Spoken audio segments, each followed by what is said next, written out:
everyone, Joy here, and today this is the much long awaited, or at least for me, bathroom bills and gender neutral toilets talk video.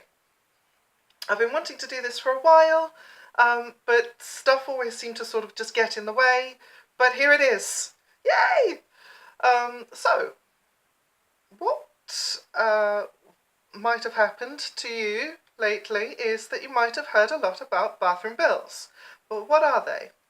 Well, bathroom bill is generally just the name for any certain legislature that seeks to regulate and enforce who uses what facilities based on gender and or sex. So things like public toilets and changing rooms, those kinds of facilities. So, there are two types of bathroom bills as well. There are inclusive of trans people and exclusive of trans people bathroom bills. So not all bathroom bills are bad. It's important to note that. So, let's start analysing. One major problem with the bills themselves is that they have to define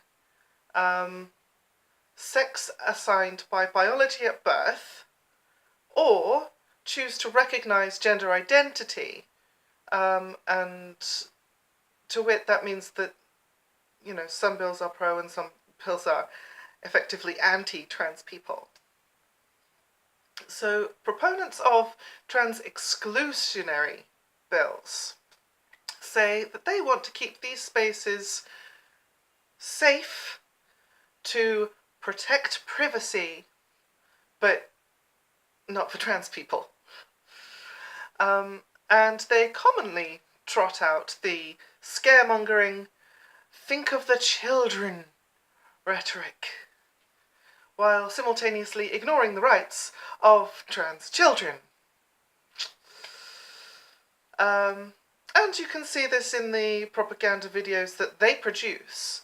And it's usually some shady looking dude in a women's bathroom, and then the little girl comes in and then the scene ends because, ooh, the drama! We've all seen those kinds of things, and if not, then, well, I'll find a few and link them below. Now this is a scary, dramatic scenario, but there's something that they're not telling you. This is an imaginary scenario that doesn't actually happen, and there is so much wrong with it. Their argument is false, because although a person shouldn't need to pass to use a restroom of their choice,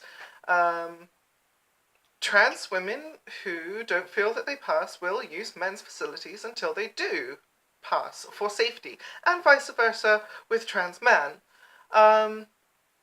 Not that they should have to, but they feel that they are compelled by societal norms and pressures. And the scare tactics don't make things safer for people. Trans exclusionary bills give legitimacy to the fears of bigots who end up harassing and abusing trans people, and in some unfortunate cases have even been known to target cis people who might look androgynous or gender non-conforming in some way. So the idea that trans people are conflated with child molesters is also very, very wrong on many levels. Firstly, any potential rapist is not going to wait for some piece of legislation with a little loophole that they think they can exploit. Like, sexual abuse is still illegal anyway, and rightly so. Also, if it's going to happen, some rapist doesn't necessarily need to do it in a public bathroom. Rape does and can happen in any location. And of course, there are, some cis female child abuse perpetrators. Pushing the message that assuming trans people are perverts is unjustifiable and increases the risk to people, not the safety to people. Also, forcing people into gender-segregated spaces of natal sex means effectively that you end up with men in women's spaces and women in men's spaces. Finally, I mean, there's just no evidence of trans people attacking cis people in such spaces.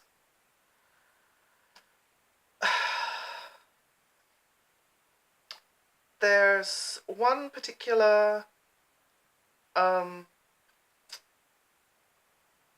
I forget the specifics, but there's one particular example of a trans child who whose parents were against trans inclusion until their child came out as trans. The child in question is called Kai Shapley, and it's a really, really awesome video about her growing up in Texas.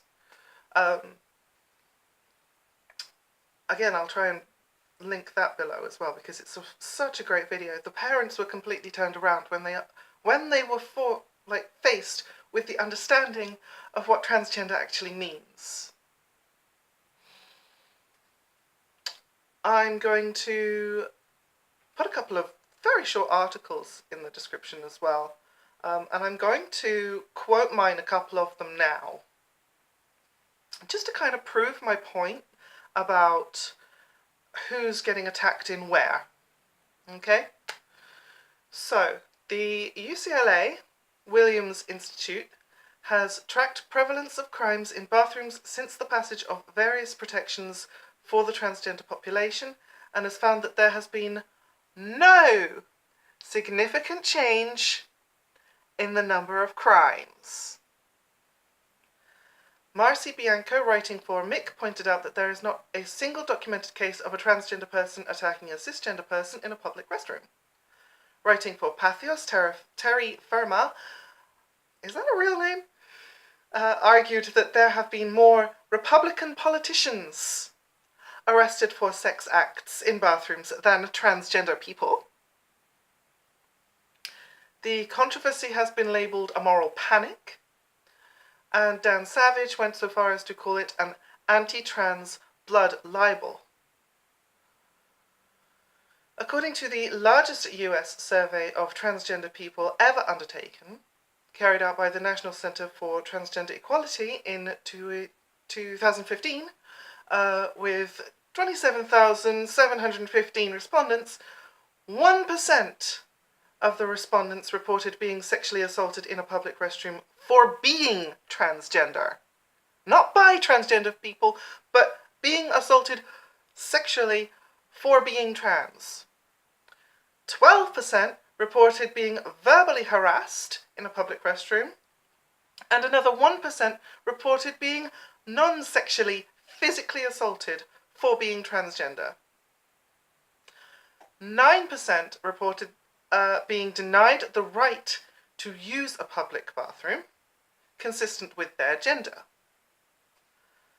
The NCT acknowledges that in its own report that this survey was undertaken before any bathroom bills had been passed or were in the news.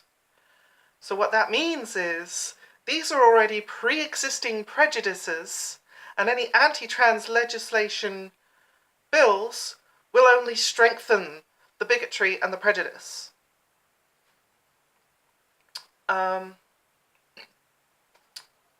Massachusetts was like this perfect petri dish.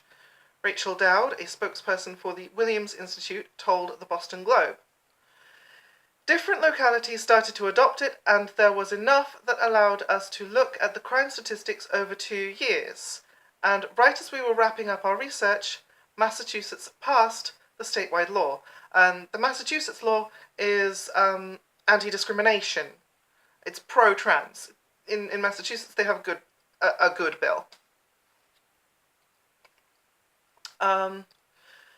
The Obama administration released guidance in 2016 that protected the rights of transgender students using restrooms and locker rooms that match their gender identities nationwide, citing Title IX protections. Those protections were later rescinded by the Trump administration. The bathroom bill movement was perhaps first weaponized by North Carolina, but it remains prevalent across the country. Texas might explore the anti-LGBT legislation next year, the Daily Beast reports, and the bill somehow keeps coming back from the dead there.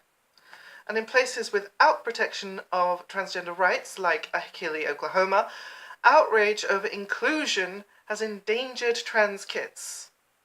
A 12-year-old there was recently outed by transphobic parents after she used the girls' bathroom in line with her gender identity. So,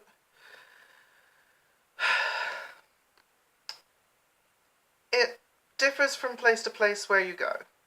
So far, it's just the US and Canada that have bathroom bills, and whether it's a pro-trans bill or an anti-trans bill really varies from state to state. So you have to kind of do your own research on where it's safe and where it's not safe. So what's the solution? Well, apart from supporting the good bills and, rallying against the bad ones, are there any solutions? I think so. I think gender-neutral toilets are the way forward. But since some people are opposed to using them, and some trans people might not want to out themselves in public, I think that it's only worth doing whilst keeping gender-segregated facilities alongside gender-neutral facilities. And this just seems to be the best option for everyone to try and, facilitate everyone's sort of utilitarian happiness. And also just fighting and making a noise against the anti-trans bathroom bills by using facts and statistics and logic and even humour, as some other YouTube videos have done in the past. And they're easy enough to find. I'll be putting a crap ton of links in my description this time. But that's it. That's the whole thing about bathroom bills. Feels good to get that off my chest. Okay, I will see you next time. And follow those links because they're really, really good. The articles aren't very long. They're very, easy to read, and it's just important that everyone knows about this. So, goodbye from me. See you soon. Bye.